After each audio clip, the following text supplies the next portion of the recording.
Hello, my loves. We are back. I'm sorry for my voice, and if I look down, it's because I've got some really juicy notes for you guys. So, today we are going to be talking about men, which is really fun, and I want to give you my top 4 seductive tips for how to reel men in and how to get them obsessed with you. And honestly, this works with like every man, every type of man I've come across. So with potentially a bit of practice, or maybe you'll get it just like this, which is my wish for you, then you will be on your way to having men obsessed with you in no time. When I've embodied this, I've had multiple men come up to me. I've had many, many compliments, even from the same guy within a couple of minutes. I've been given gifts. I've been told that it's such a blessing to even meet me, to talk to me, that I look and feel like a supermodel. Whereas before, same girl, but I was just showing up energetically different. You know, I was shutting everyone out. And now I use these tips. And it's a game changer, guys. And honestly, I'm really excited about it because it's just so fun.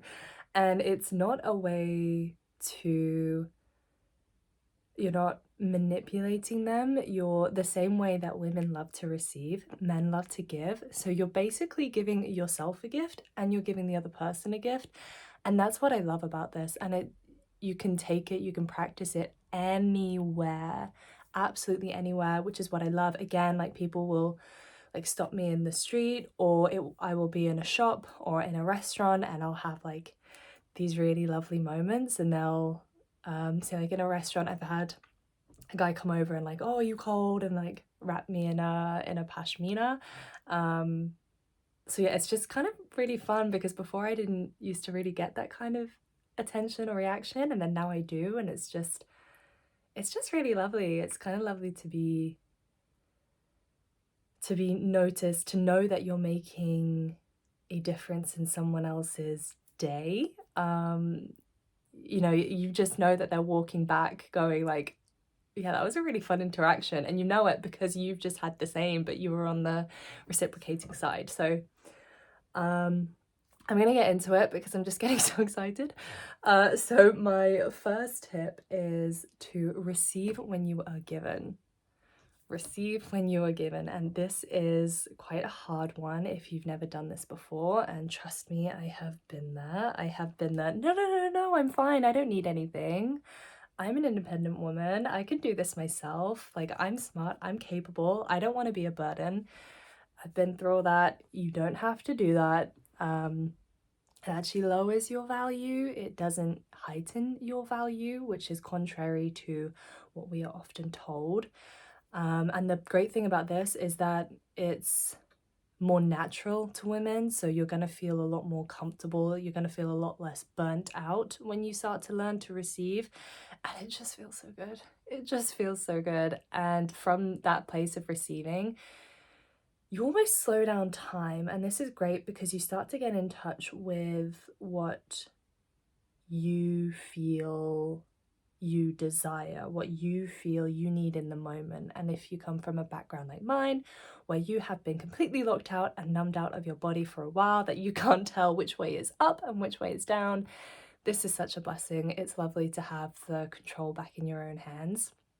And when I say receive from men, I don't mean like take from them, because they're gonna offer it. You're gonna elicit that offering mechanism, so you're not taking advantage. So I want you to get rid of that guilt right now. We've settled that. That is out of our field.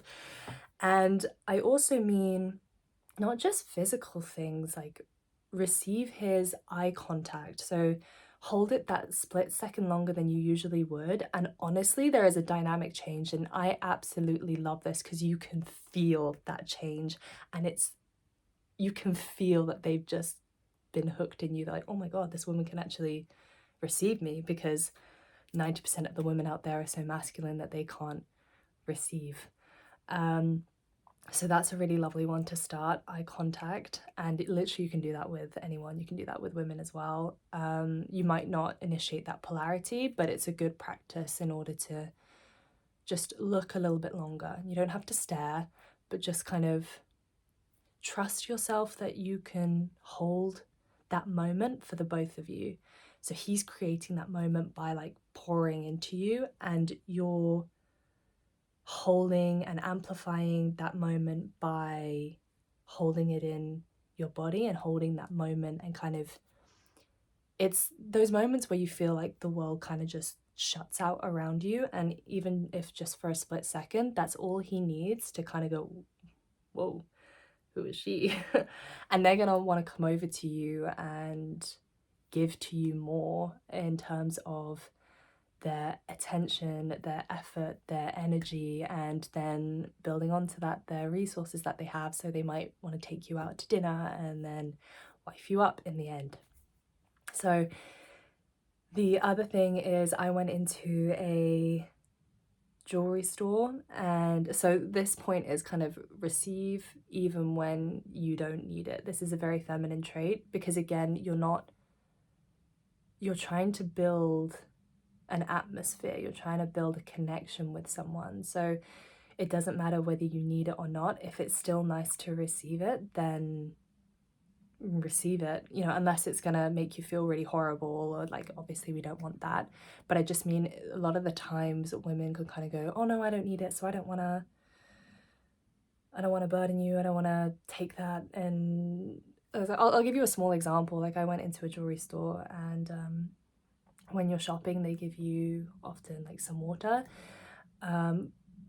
and so even if you don't want the water, take it anyway. Just thank you, like say thank you. They're giving you the opportunity to give, because, so I mean, it's a bit easier when you're staying there, you know, you're gonna shop a bit, like make yourself comfortable. It's really nice to kind of receive the water, because then you're like, yeah, I belong here. But I went back in for a resizing, and I knew I'd only be there for literally a minute, and I sat down. I was quite embodied in my feminine, and he offered, like, we had a bit of a vibe going, a polarity going, and he was like, oh, can I get you a drink? Can I get you anything? Do you need anything? And I was like, oh no, I'm fine, knowing that I'm only here for a moment. And then he said, he went again, because again, it is really lovely, it's really fulfilling for men to give. And he said, like, no, you know, can I get you some water, anything like that? So he tried again, and that's when it clicked with me, that moment of like, oh yeah, men love to give. Like, that's their version of us receiving. Receiving feels so good, and men absolutely love to give. And so I snapped myself out of it, and I was like, come on, Talia, like, you're building a connection here. It doesn't matter if you actually want water or not. He's trying to pour into you, he's trying to give you something, and you're not learning to receive that. You're shutting him down. And so then I went, oh yeah, water would be lovely. And he just felt like, you could see his vibe change, and off the back of that, he gave me like an even deeper compliment later. And I was like retrying on the rings, because I resized them, and I was looking at them. And again, a very feminine trait is to kind of like say, like, kind of give pleasure indications when you're in a moment. So I was looking at the rings, and I was like, oh my god, these are gorgeous. I forgot how much I absolutely love them. And I didn't do that for any other reason than, like, I was practicing that that tip, that trait of getting used to saying that things are really lovely and that you love things, and, you know, focusing on the pleasure in every moment. And he chimed in, and he was like, it's only like, they're only gorgeous because, like, you're making them gorgeous. Or I can't remember the exact words, but it was basically the sentiment of, the rings aren't gorgeous, you're making them gorgeous, kind of thing. So, and that was, and then yeah, like a couple more compliments after that. And so you could tell, like, I triggered that, like, who is this woman? I want to give to her, I want to tell her like how great she is. And then, like, when I left, he was like, oh, I know you're only here for a couple days, but like, I really hope to see you again. And so you trigger like a real deep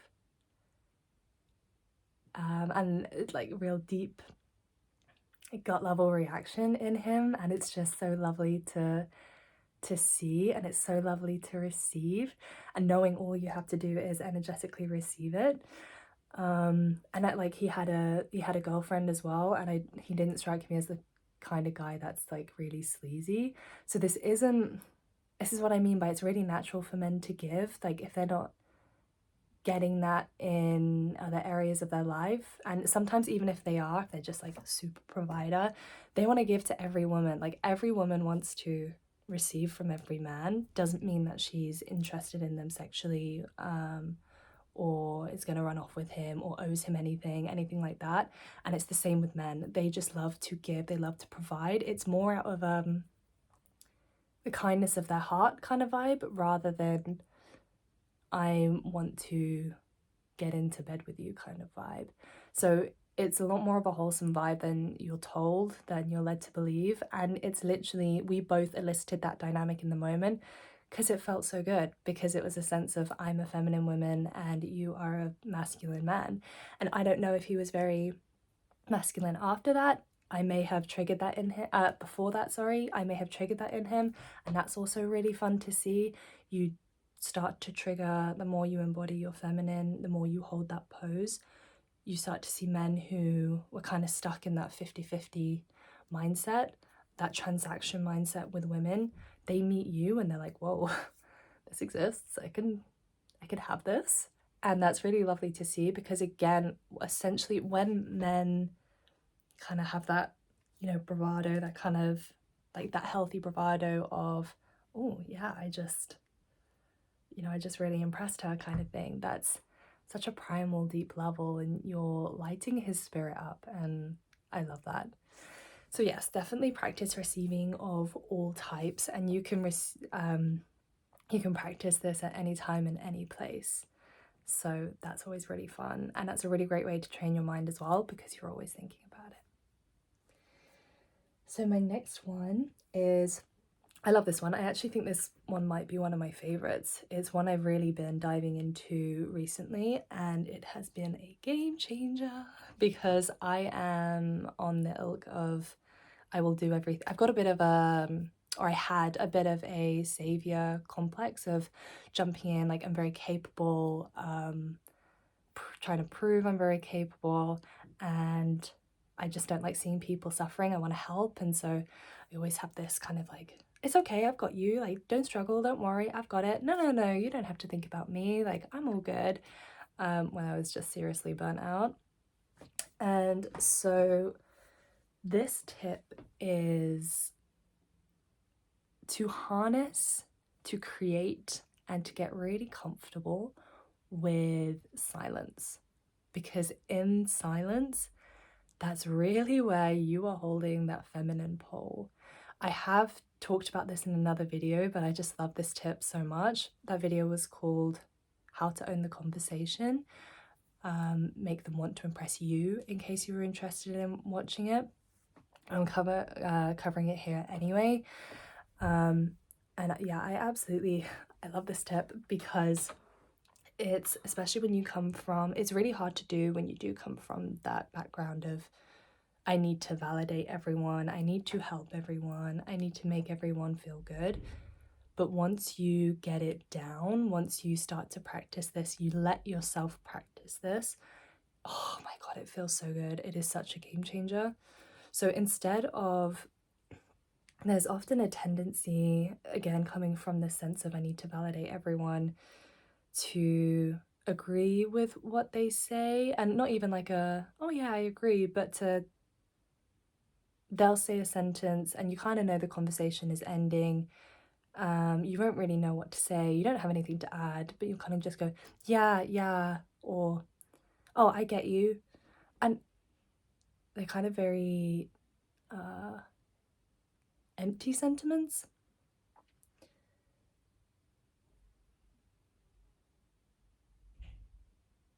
Sorry, I thought I heard something outside, got distracted. One second. Sorry about that, guys. I am back. So yeah, they're very empty sentiments and they're quite hollow. They don't make you feel very good. They don't make the other person feel very good. So instead of saying those throwaway comments and making your words cheap, instead try just holding their last sentence in the moment. So don't say anything, but keep your presence.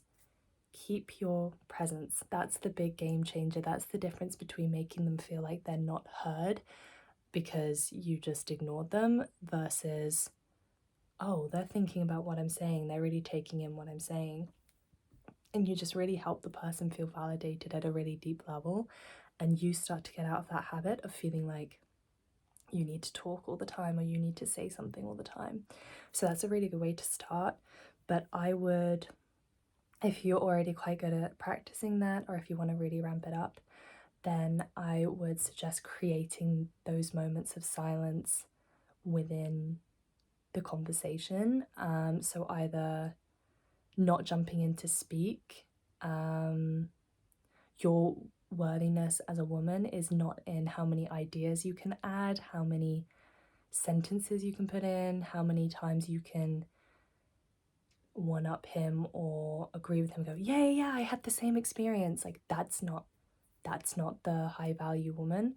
A high value woman is someone who will listen to what someone else has to say, even if they've heard it 1 million times, and just know that it's not about they're not trying to give you information. They are trying to give you a piece of them. They're trying to help you understand them. And so energetically receiving them is really what they're after. They're not looking for you to build on what they're saying. They just want to be heard in a non-verbal sense, in a energetic sense. And you do that by staying present and by allowing space, allowing silence to basically integrate the conversation you had, to integrate the exchange you had. And that's kind of how you seal it in. And I really love those moments because you can get a lot of polarity there. And especially if you keep eye contact, if you are present, you hold their sentence, their sentiment, the energetics of what they just said in the moment, and you hold eye contact with them. That's really hard. That's quite like an advanced stage. So don't be frustrated with yourself if you can't hold that when you first try. But that's a game changer. Like you literally feel their energetics change. They're kind of like, whoa, I've been seen, and they get a lot more comfortable. They start to share more. They start to pour more into you. So silence is a huge, huge game changer for feminine women, and I absolutely love it. And yeah, now I will create moments where I'm like, usually other people, I'm halfway through a conversation, usually other people would chime in here, and instead I just kind of sit there and look at them with presence. And I love how it makes me feel because I've numbed out my body a lot and I've spent my whole life in a PTSD state, so quite locked out of the moment. So I love how it's building me. I'm getting used to being present even in really uncomfortable scenarios. And trust me, that was really uncomfortable to begin with. But when you see the payout, when you feel how magnetic you become, how magnetic you are to other people, and this is women as well, this is not just men, you just become a safe space for other people. And I find that so beautiful. I absolutely love that. And your need to be heard, you know, that sense of getting the last word in, or needing to add to their ideas or prove you've had the same experience or prove that you haven't, or whatever it is. Yeah, you become a real safe space for them, and I absolutely love that. So my next tip is to big them up. And again, I really like this one. Even if they haven't done something for you, even if it was your idea, even if it's something you did, give them credit. And this again isn't about making them feel better than you, because again, you know that in a lot of scenarios, like you could have given it to yourself or could have got it another way. But tap into that feeling of, yeah, I could have got it myself, but actually I used my feminine energy. I created a really good dynamic with someone to the point where they offered, they chose to give to me, and that meant no effort to myself. So I built a relationship and I got to receive something that was no effort. And so give him appreciation for that. That's the dynamic that you're pouring into. And again, this works with all types of people. It's quite fun to, say, ask waiters for recommendations, whether you're getting a drink, whether you're getting food, whether you're getting a dessert. Ask them for a recommendation, and if you're usually a picky eater, tell them you're choosing between two options. Ask them what they recommend. They will give you a recommendation. Thank them, kind of go, oh, that sounds lovely, yes, I will try that one, thank you. And then when they come back later, off your own accord, it's nicer when sometimes the waiter will ask you, oh, how did you find the recommendation? But I've also found quite a few times that they don't. And that's your chance to create a moment where you big them up. So you can kind of go, oh, that recommendation you gave me was so good. Thank you so much. Even if you didn't really enjoy it that much, because you're creating a moment. You are, especially in that moment, you ask something from them and you get to show your appreciation for it. And it feels really good to validate other people in that way. Another example is, again, when I went into a jewelry store, I was with my friend and I had a female assistant who was helping me, both really, really great. And I took the opportunity to ask for a third opinion because I was quite stuck. There were so many pretty things in that jewelry store. And I turned to him and I was like, what would you recommend? And again, when I saw that same shop assistant later on a different day, I brought up that moment. I kind of, there was no prerequisite to it. I brought it up and I said, and thank you so much again for the recommendation. Like, you have really great taste. I absolutely love it. And I did absolutely love it. That one was completely genuine. And again, don't say it if it's really fake to you.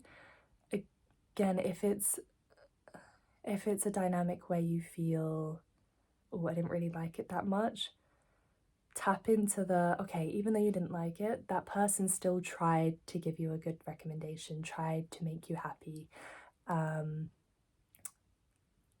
And other ways you can do it is just if words of encouragement are really validating. If they're feeling a little bit frustrated or stuck, you can kind of go, it's okay, we have time, you're doing really great. Or and then when they figure it out afterwards, you can go, thank you so much for figuring that out. I know it seemed really hard, and I'm just so grateful that you were there, because if I was doing it, that would have taken me so much longer, honestly. So kind of creating those moments of encouragement and validation and really pour into other people. And I love doing this anyway. It's like giving people compliments.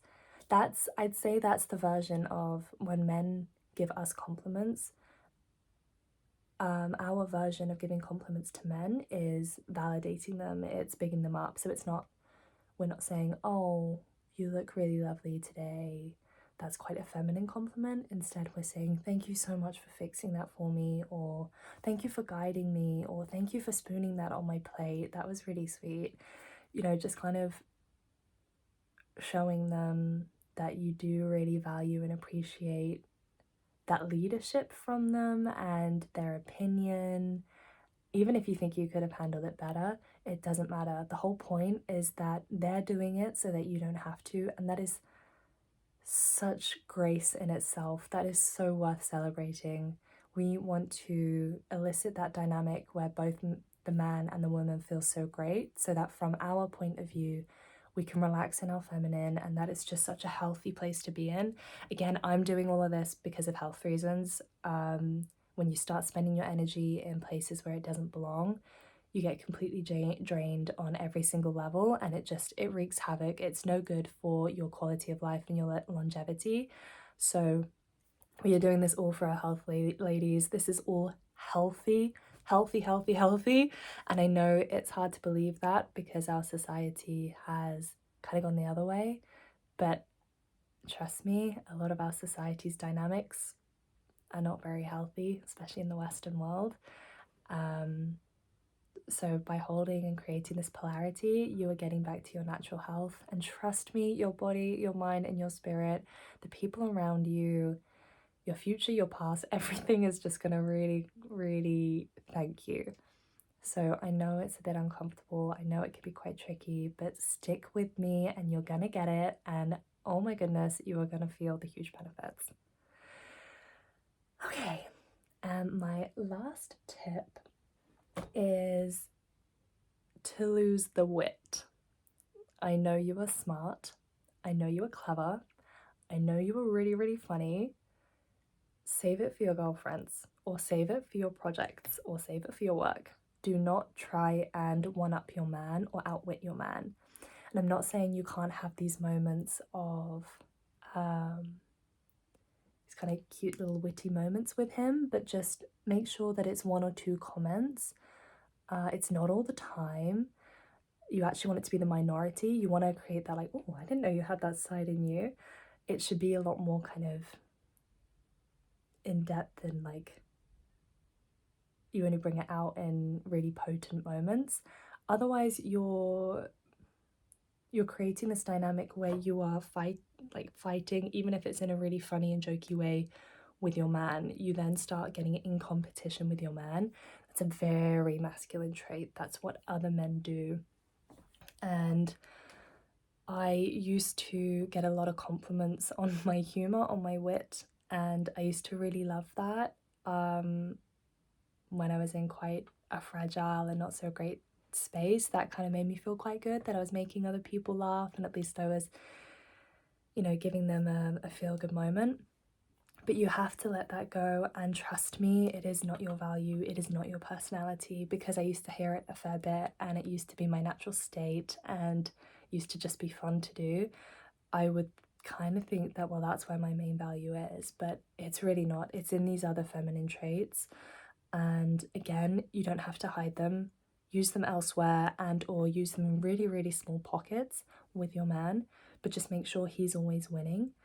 Give him the credit, you know, afterwards, kind of say, oh my goodness, you're so funny, you're so witty, that kind of thing. Don't try and win the conversation, because a lot of times women do use wit as a way to feel like they're winning, and we wanna release that. So again, it's a lovely little extra flavor for you to have and play with when you're with him, but I definitely wouldn't bring this out the first few dates. And even so, I think I'd kind of keep that for really potent memories really potent memory moments. I'm trying to say moments. Really potent potent moments where you know it's going to make an impact. So just give that side a rest, especially if you do it a lot and you're just starting this journey. Try and not use it at all. And trust me, it's not going to go away. If that's naturally quite you, you're going to be able to dive into it in other moments. And the moments that you do use it, it's going to have so much more impact. And again, people are going to double take because they're going to see you as a really feminine receiving woman. And then you're going to have like these little one-liners every now and then. And they're going to be like, oh, who's this girl? You know? So your value is not in trying to prove that you're smart or you're really funny. Trust me, I know you are already, and you don't have to prove anyone, you don't have to prove anything. I'd say just build up these peripheral skill sets, and you can start to weave that in quite seamlessly. Otherwise, again, you're in a head-to-head match with your man, and that is not how you get him to be attentive to you and to pour into you. And that's the dynamic that we're trying to create. So thank you so much, my lovely ladies. This one was so fun. I hope you have fun too. Like and subscribe if this is helping you, and I say that because I really want to help other women. So by liking and subscribing, not only are we building a juicy community between ourselves, but we can start to spread this information to other women who don't have it. And as I say, this is to do with health. This is to do with, you know, spreading love and joy and encouragement. And also, the more people, the more women who build up around you, the more you're going to see it in your environment, the more you're going to feel validated, the more you're going to grow too, and the more you can help other people too, which is a great way to learn. So if this has helped you in any way and it feels good, then please do drop a like and subscribe. If you'd like to tell me a little bit more detail about what you're going into, what you're learning, or what you liked, then drop a comment in the box below and I would really love to read it. Anyway, for now, have a great time practicing these tips and I will see you in the next one. Bye, my loves.